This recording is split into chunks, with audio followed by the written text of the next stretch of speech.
So when we can grow our own ability to tell the truth and trust that we're with somebody who's willing to say the hard things and that we're with somebody who can hear the hard things, there's no need to go outside, right? Right. It's like we wouldn't touch it with a 10-foot pole. We won't because we're too honest with ourselves to allow that in.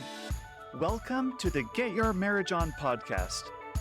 I'm your host, Dan Purcell, a Christian marriage and intimacy expert and coach. I'm on a mission to help couples have the best sex and most emotionally intimate marriages possible. Our episodes cover topics you've always wondered about and are packed with practical advice designed to help you take your marriage to the next level. I've been curious for a while about, are there any lessons we can learn from those that have gone through marital infidelity and use those lessons to improve our marriages today? I personally haven't dealt with this, but I know of many people that have just experienced the great heartache and the trouble that's come through infidelity in their marriage.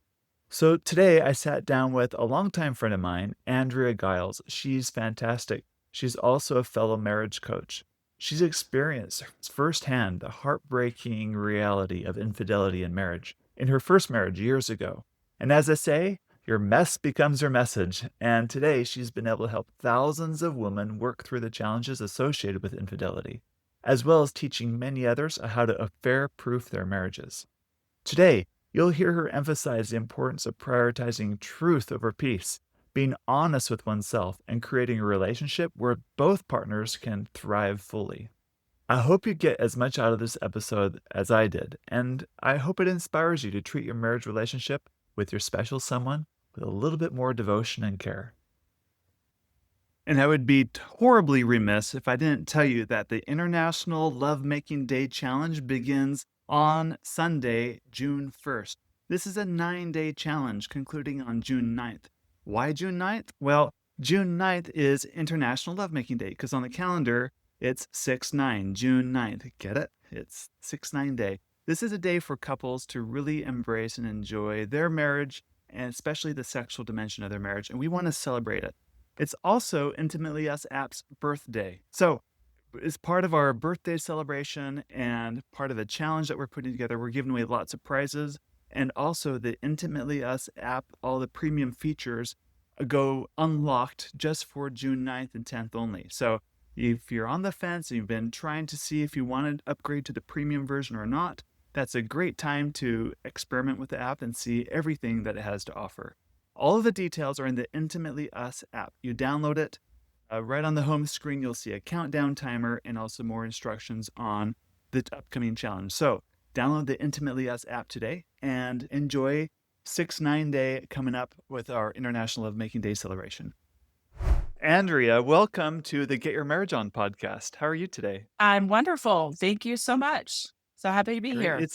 It's great to have you. I've known you for several years, and you Yep. have such a unique story and perspective.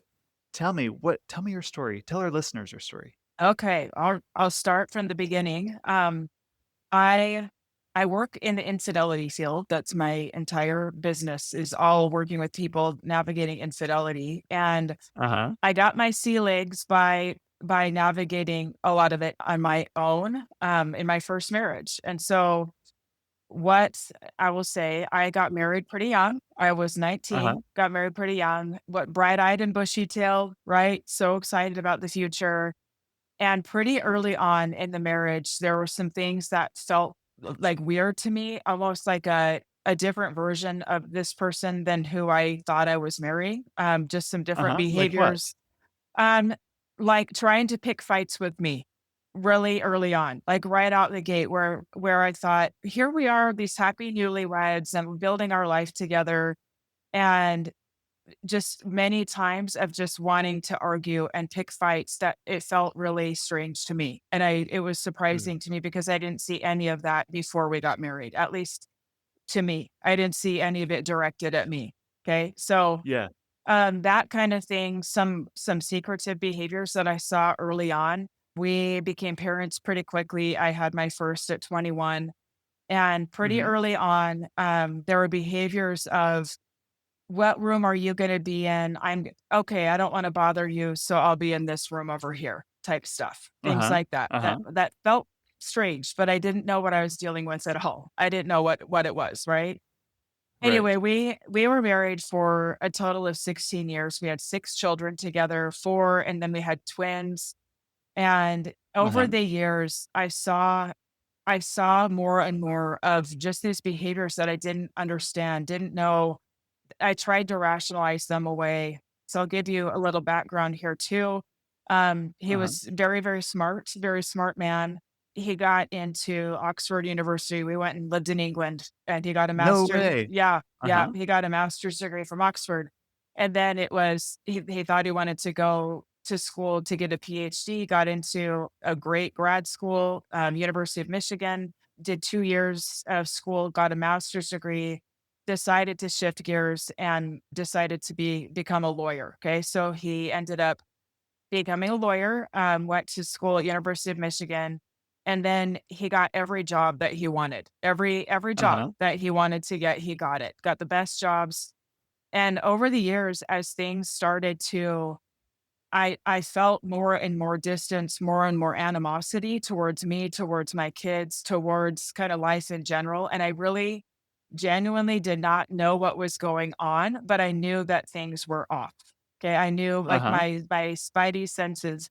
I knew Uh-huh. that there were things that were off. And so what I tried to do as I tried to fix it. And I thought, well, maybe if you switch out of this law firm to this law firm, or if we have another kid, or if this part gets easier. And so I was trying hard to make life easier, to make a really lovely home that was I can't say stress free because we had 6 kids. That's too high. Uh-huh. But really Within reason. Uh-huh. within reason, I tried really Uh-huh. hard to make life comfortable, and ultimately, what happened is towards the end of our marriage, a whole bunch of stuff was revealed, a lot of deceit over many, many years that started out with more minor, I guess you could say, things, and then escalated into more and more encounters and different things that happened. And ultimately, the behaviors turned into at home, it became pretty intense where there was a lot of ugliness, a lot of meanness towards me, towards the kids. And I was a stay-at-home mom. We lived in Uh-huh. the Bay Area. He was a lawyer for Google, and Mhm. I didn't know what I was gonna do. I didn't know how I was gonna be okay, but I ended up filing for divorce. There was something in me that knew that it was destructive to my family for me to stay. Mhm. And the next part is that 7 months later, he was recklessly driving and he got in a car accident and died. And he was only 39 years old and died Oh my. and was done. And so my kids, within a year's time, we got divorced and then their dad died 7 months later. So Yeah. it was a lot. It was really, really intense. It was really intense. What I learned from all of that, while I was in it, while things were really intense, I had other women come to me and ask me for help. And I remember feeling like such a hot mess, like I got nothing, like I'm trying to survive. When they say they're coming to you for help, what kinda help are they coming to you for? Marriage issues. I Mhm. remember people with similar, like, infidelity type things where they suspected or where they knew and going, "I don't know what to do with this. Can you help me?" And I remember knowing in my bones, like, knowing that even though at the time I felt very ill-equipped to help, I knew that I needed to get to the other side of this because I was gonna be helping people through it and that I needed to just get through it, right? And figure out how to get Right. through it. So I was single for a while, couple years, and I dated a guy from Montana, a nice farmer man named Alex, who his first wife had died of cancer. And Mhm. they had 5 children together, and we ended up getting married. I moved to Montana to be with him, and I went back to school to be a therapist. That was my path. That's what I was gonna do. I'm like, "This is it. I'm gonna be a therapist." And I was about a year into my marriage with him, and this is stuff we can get into because it's useful to the conversation today. I was really, really struggling, like, really, really struggling personally, being in this life in the middle of nowhere in Montana where Uh-huh. I felt kind of second fiddle to this first wife who had died and Uh-huh. was really, really struggling. And I remember having this moment of either I need to leave or I need to figure out how to heal in a way that I haven't yet. And at that Right. time, I was introduced to coaching. I was introduced to some specific coaching tools that I had never seen before, and it pulled me out. It helped give me power back. Like I'm not at the mercy. Like there's things I can do to help myself. And it was one of those moments where I just knew that I thought my path was this, it's actually this. And Uh-huh. I jumped ship and have done like so many trainings over the years to be able to do what I do now. But that's kind of what started my actual career of coaching people in infidelity. So back to your first marriage, Yeah, you suspected some things, you weren't quite sure. Maybe there was a little bit of denial, self-denial going on, absolutely. Absolutely. trying to fix things. Tell me the moment things started to unravel and the decisions you made Yeah. to confront things. Yeah. Okay. So before I get to that, at the time, my very best friend showed up at my door and said, "Andrea, I know he's lying to you. I know he is. Like, there's several people that have seen things, that know things." And it was so hard to deal with. It was so hard to see because of what it meant. Like, if I Right. see this, if this is real, then I have to deal with it. And it was Yeah, you terrifying. don't wanna deal with it. No, It's no, not convenient. it's not convenient. It's painful. It's scary, right? When fast forward, we had from that place, we had then moved 3 more times since that time that my best friend had come over. We were in Texas by that time, we had moved to California, and what happened is, really, I started to just see more and more distance from him, like really, really checked out, really closed off, really distant, very, very distant. Like I couldn't reach him anymore. The connection Hmm. there was the connection just felt gone. And honestly, in my situation, which is unique to me, okay, unique to me, but ultimately the things that I saw that were the thing that I said no more were a lot of anger aimed at my children Yeah. and some meanness and cruelty, and it was those things that were like, "Nope, nope, nope. I can't stay in this anymore." There were some specific instances that happened that my kids were really scared and really hurt, where I thought, I can't expose them to this anymore." And what's interesting is even at that point, I still only knew like the tip of the iceberg of all the things there were to know of his involvement in all kinds of different things. I only knew like not very much. I knew, but I was picking up on the symptoms. I was picking up on like his kind of downward spiral into a pretty dark place. And so for Mhm. me, it really my decision came from less about what he was doing or not doing and more about the impact on my children and on myself and the chaos that was in my home and going, I have to do something about this. I can't stay in this place. Mhm. And then, once you made that decision, it made facing all the other things a little bit easier, I assume.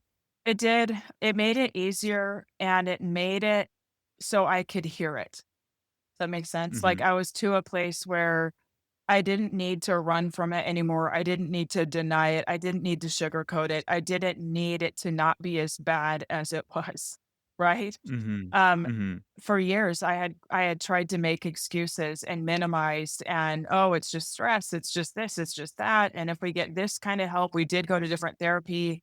We did different things. If we get this help, if we do this, then it'll be fine."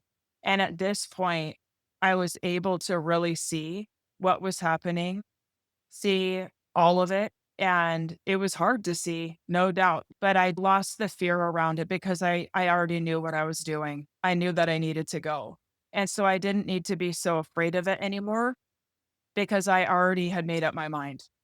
So it's like, "Okay, let's Yes. have it." So you're able to take your mess and make it your message, as they Yep, say. yep, And as you've helped absolutely. hundreds, maybe thousands of people over the years, what would you say are 3 things couples listening to this podcast can walk away from to affair-proof their marriage? Yeah. Such a good question. I would say number one Uh-huh. is a mistake that I see a lot is people that try to prioritize peace over truth. Ah, we wanna be a peacemaker. Yep, That's a very virtue, but sometimes peace is at the expense of truth, and it's not real peace, it's an artificial peace. It's yep, a propped up peace, yep, because you can only have real peace when it's rooted in goodness and truth. yep, exactly. And we often have mixed messages about this that, like you said, be the peacemaker, be the peacemaker. And I think for a lot of people, myself included, that read as no conflict, right? You don't want conflict. No, we don't want contention. We don't want fighting, all of those things. Yeah, And yeah. ultimately, I see where I hurt myself in that and where I see couples hurt themselves by holding themselves to, I need to be the peacemaker. And that's what makes me good and noble and feel good about myself when in reality, part of really protecting a marriage is getting to a place where truth becomes the thing that we lead out with. That becomes the priority over peace, over peace. And that can Uh-huh. be like a tough thing to swallow coming from cultural teachings and what we make peace mean, that that's the standard, right? Truth weighs more, that is more powerful than peace. As you're talking, I'm thinking about that, movie clip from I think the movie is A Few Good Men. Hmm. There's that You can't, attorney yes, lawyer scene yes, yeah. with Tom Cruise. It's like, Yes. "We just want the Yep. truth. You You can't can't handle the yep. truth." Yes. Is Jack that true for Nicholson. couples? Yeah, Yes, yeah, they can't handle the 100%. truth. Yes. They can't Yes. face the truth. I don't wanna face the Yes. truth, and so I'd Yes. rather live It's in my exactly it. fantasy that things are okay. Yeah. Yep. And it goes both ways. It goes both ways, right? Because I've Mhm. had couples come to me where one of them has been desperately trying to tell the truth and the other will not hear it. They just won't Yes, or hear they it. punish them. Or they I'll punish you for totally, telling the truth. totally, Yeah. yes, or they punish them, and I've never had anybody come to me and say, "So glad I went and was unfaithful." I've never had anybody say that, okay? But what I Uh-uh. have heard is people feeling trapped and not knowing, like, really trying to communicate and feeling like it's falling on deaf ears because the other person can't tolerate it. Right? Mhm. They wanna be propped up. They wanna be told that they're great. They wanna be told that they're good. And if I'm being honest, like, these are questions I've had to ask myself about my first marriage and go, "Where did I not wanna know? Where did I not have a tolerance for hearing things that he was maybe unhappy with?" Yeah. Ouch, right? But it's true, Yeah. and these are things that we need to look at. And so stop prioritizing peace over truth. It's not just our own truth, it's also our partner's truth and hearing their truth and growing our tolerance to it. Mhm. That's good. What's your second tip to affair-proof your marriage? All right, my second tip is to be truthful with yourself first. Because Okay. before we can be honest with our partners, we have to be able to be honest with ourselves. And most affairs don't start with other people. They start with unresolved pain, unresolved issues within ourselves, unresolved resentments that we just feel trapped in, like we can't get out of them, unacknowledged desires, unmet needs, right? So it's this piece of not being honest with ourselves about where we're at and what we want or how we are even showing up, right? Mhm. It's not just again from the other person and some deficiency over there. It's often things that we have to be able to look at ourselves with and see and hold up a mirror and go, okay, this is how I'm showing up here. This is my part in this, and being able to tell ourselves the truth. And when we can grow our capacity to be honest with ourselves and to look at the parts of things that are scary within ourselves and the parts that are scary in our marriage that are like, well, that's off limits because if I actually look at that, it means I might have to do something with it and I don't want to. When we grow Uh-huh. our ability to do this, we don't need to go outside of our relationship for some other thing to rescue us. We are able to see what it is within ourselves and stand up for it. Can you give me an example of that in your own life? Yeah, I'll give you an example. In my current marriage, okay? So Uh-huh. we came from different backgrounds, right? He was married, we were married the same amount of time, but she was sick for half the marriage with cancer. And in the other half of the marriage, they're having a bunch of kids. And I moved into this town. It was a town of 1,200 people, Uh-huh. and her parents lived in the same community. Everyone knew her. And I came in there with this outward facing desires. Okay. Like outward, like if I'm validated in this way, then I will feel okay. If I'm made to feel like I'm good enough, like I belong here, like these kids want me to be here, things like that. And I was in so much pain because I kept looking outside of me to solve something that was always mine. It was always something inside me that hadn't been healed yet from my first Mhm. marriage, and I was making him wrong for it. Okay. So, with this piece of telling yourself the truth first, what I learned and what to this day that I put to practice all the time is if there's a part of me that goes into blame, that goes into resentment, that's like, you should be showing up in a different way, you should be doing this differently, then I'm able to go inside and go, Andrea, what is it here that you're actually trying to achieve? What is it that you think you want? What is it that you think you need? Have you communicated that? How well have you spoken up for that? And and where is this coming from in you? Right? Is this coming from strength in you that you're really standing up for more, like from a really strong place in you, or is this coming from lack in you and looking for somebody else to fill this? And so in my own current marriage, we've been through some hard years of learning what it is to take care of ourselves in a way, like to stand on our own, and then from that place lead out in telling the truth and asking for the things that we want and being able to receive the things that the partner has to offer that maybe we couldn't have before. And if we're better at doing that process, we're Mhm. less likely to justify an affair Yep. or some other form of infidelity Yep. because it's often like affairs can be done because it's convenient and it's a way, I don't know, out of anger sometimes Yeah. or blame, or it's because 'cause I'm so hurt, I need to go over here to supposedly get this need met, when it'll never fill your need Yeah. because Yeah. it's not outside of you, it's within you. Yep. That's really good. Yep. That's a 100%. great skill. That takes a Yep. lot of emotional maturity, don't you think? It does. It's everything. It takes so much Mhm. emotional maturity because really what we're talking about here is affairs they're an escape, right? Mhm. I can't deal with what's here. It's too much, or I need to feel something else. I don't know how to handle this. And there's this thing over here that feels different and feels better. And it's a complete escape and avoidance of looking at what is here and facing it.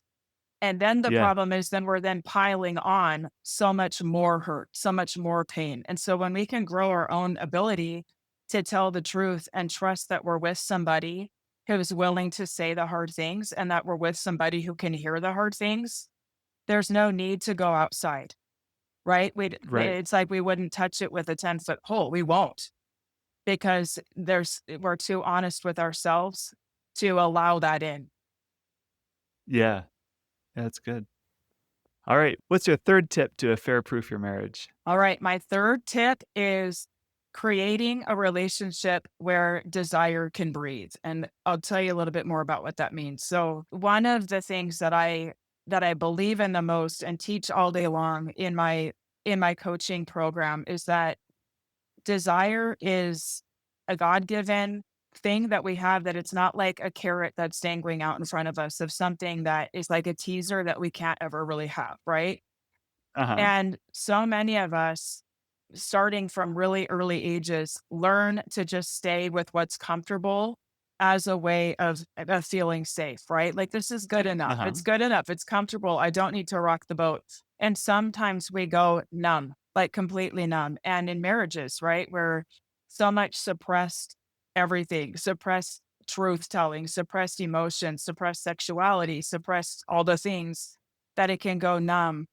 And when we can create a relationship, first of all, with ourselves and then with our partners, where we are letting desire lead out, Uh-huh. the spark returns and we feel alive again. And so an example of that is when I have my clients who recognize I really want the kind of marriage where we talk about things, where we actually verbalize. We're not just buddies that just sit and watch a show together. We actually go deeper. We talk about things. And my work with them and what I believe about desire is that part of the reason it's there is to be our guide in saying, because you want this thing, you're meant to have it, and your growth is becoming the person that has it.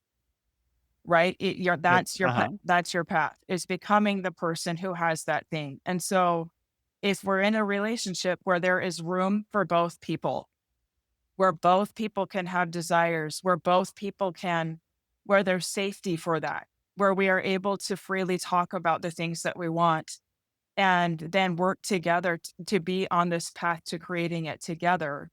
There's so much richness in that. There's so much love and care and nurturing and safety that is in that, that again, the likelihood of somebody being willing to step out of that and, really destroy that, it becomes very small, very small. Mm. When there's room for both people and when both people grow their ability to be able to acknowledge what their desires are and then Mhm. speak up for them and then grow with each other to be able to help create them, it's pretty magical. You're getting a little emotional here.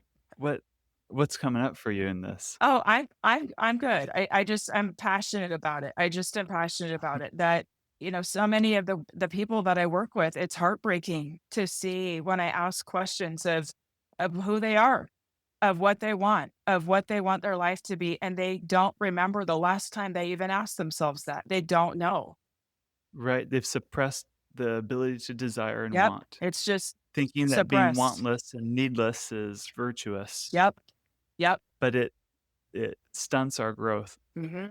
This is probably some people might think I'm really vain for saying this, but I created a goal poster, like a vision board years ago, and I even dared to put a dream car on that I love poster, it. Love it. right? And then Yeah, why not? years later, I had enough money, I could buy it with cash, the whole thing, like, without financing. That was the goal, but and it felt so guilty a month before I was about to buy it because Mm. I also thought, "I shouldn't want things. There's so many starving kids in Africa. Wouldn't that money be better there?" And it's not a need, it's really a want. But I gotta tell you, once I really wrap my mind around it's okay to want it, I grew. I grew an inch that day because it's so if by wanting things, it puts myself out there. I Yeah. learn how to I increase my skill, my abilities, I come more alive, Yep. right? And so that's what Absolutely. you're talking about. To Yep. fair proof your marriage, you need a relationship where both people feel like they can really step into and become their best version of themselves, allowing want and desire to flourish in that. Yeah. Yep. And That's on the so good. flip side, a problem that happens, I actually just used this analogy inside my group yesterday, was how we think we just want the thing, right? You just want the Uh-huh. car. We just want the marriage to look like this, right? And sometimes when we have it and we haven't done the work to hold it, we will self-sabotage. And the example I used was around Yeah. people who win the lottery. Mhm. Statistically speaking, people who win the lottery don't hold on to it and Nope, often they're end worse up, off. they're Uh-huh. worse off and their relationships are damaged and all kinds of things, right? Yeah, like it's really damaged their life. And many people say, I wish I never would have won. Why? Because they miss the part where they become the person that can hold it, right? Yes. They miss Right. that part. And so it's not about this arriving at this thing and saying, "Here I am. We've landed. We're good." It's about becoming the person that can hold it, the person who can receive love, who doesn't self-sabotage, right? And push it away. People who can open their hearts to give that love and hold their fear around giving love, knowing I could get hurt, especially in my world when I'm working with people who have been hurt, right? Yeah. Yeah. That is so good. It reminds me of Jesus's parable of the talents with the 3 servants. He gives Mhm. one 5, 3, and 1, Yep.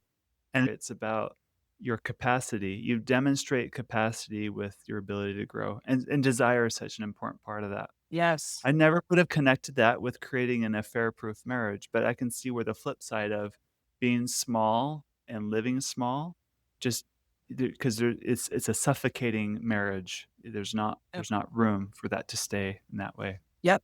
Yeah. That's good. And to take it one step further, like if we think it's the money, like back to that lottery Yeah, yeah, yeah. analogy, if Yeah, we yeah, think yeah. it's the Uh-huh. money, that's the quick fix that's gonna fix everything. And for many people, they think that being in this relationship or flirting with this person or doing this over here is gonna be the thing that's gonna fix it. And it never is. It never is because Mhm. it goes right over the part where we actually grow into Grow. yes, that part. Yes, it just skips Uh-huh. right over it, right?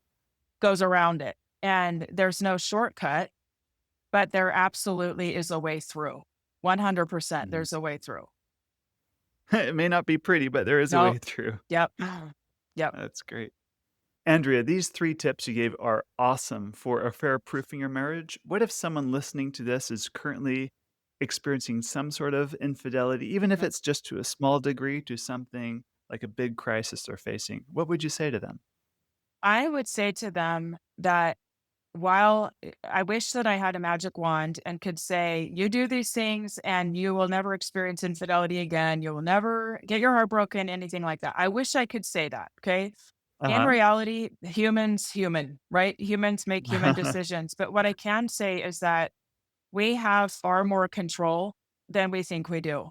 We do not Mhm. have to sit by and be victims to the things going on around us and just hope that that other shoe doesn't drop, right?